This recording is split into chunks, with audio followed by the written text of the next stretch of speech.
Are you looking for a job or getting ready to look for a job? Today, I'm going to give you 7 job websites that I believe will be helpful and beneficial for you next year, as well as ones that I have the most experience personally using and coach other people to use as well. But before we get into it, please subscribe to my channel. And if you're new, welcome. My name is JK. I'm a current recruiting manager at a Fortune 300 company, and I have over a decade worth of experience helping individuals just like you build brighter careers. And today I want to give you my point of view and my personal experience on these different job websites that you should be using. I'm going to give you the free insight that I have done from my research and again, my experience, a brief summary and the best use case for each of those. So hopefully you find this beneficial. And if you want a more detailed job search use case for each of these, let me know, or for a particular one, let me know and I could go into that more as well. So job site number 1, I should also mention, if you stick around to the end, I will give you a bonus one as well. Job site number 1 here is Glassdoor. This is one that's been around now for a little while. It's really good for doing like market research, doing job research, looking at different salaries here, but you can also use it to apply for jobs. And really this is pertaining to most job industries across the board here. It's a solid job website that I would focus on looking at and applying for jobs as you are going through your job search next year. Another one here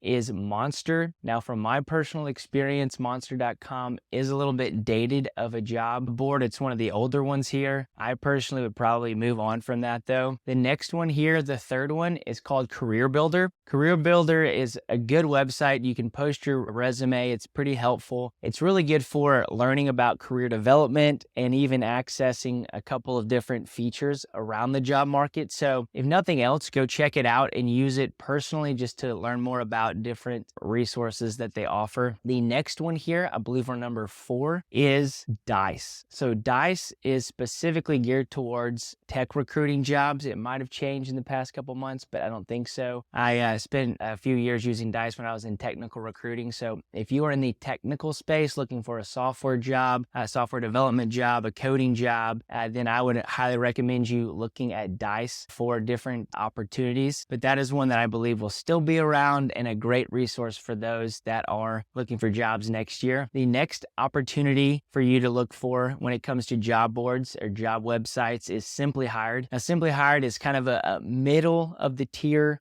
job board. This is one, I should say, in my experience and what I found beneficial from it. I want to be fair here. It's free to use, but again, check that out as well. Now let's go to the ones that I think are, in my experience, the larger ones, the more familiar ones, and that I would be focusing on in my job search. This next one here is called Indeed. If you're familiar with this, hopefully you are, but if not, Indeed.com. It's a massive job website. It's got salary comparisons, but it's a great website to look at different jobs and apply for different jobs as well. The next one is LinkedIn. I cannot stress this enough. I would highly, highly, highly recommend you, if you haven't already, create a LinkedIn profile and apply for jobs on LinkedIn, because it is a networking site, a B2B site that really allows you to connect with others on a more personal level. And it provides you a lot more features, even on the free version, to connect with people. And I don't remember who to give this quote to, but someone said, you want to build your network before you need your network. And so if you're like, I don't really need a network right now, I just need a job.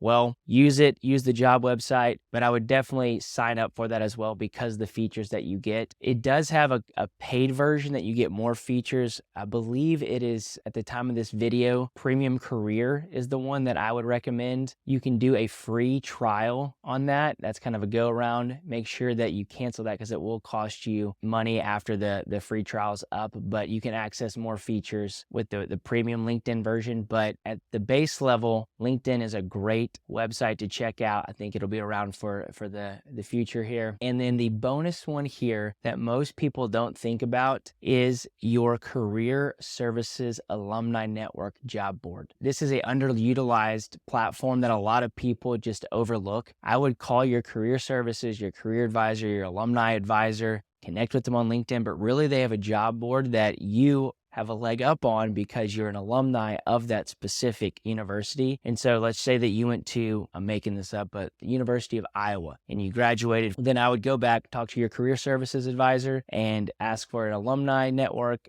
and alumni job boards and see if they can't help you out at all as well. And kind of a tip here, a lot of these alumni career service offices allow training, resume reviews, mock interviews, etc., even for alumni. So I would highly recommend you looking at that if you're looking for jobs in the future as well. I hope you found this beneficial. As always, stick around for more career tips on how to build brighter careers.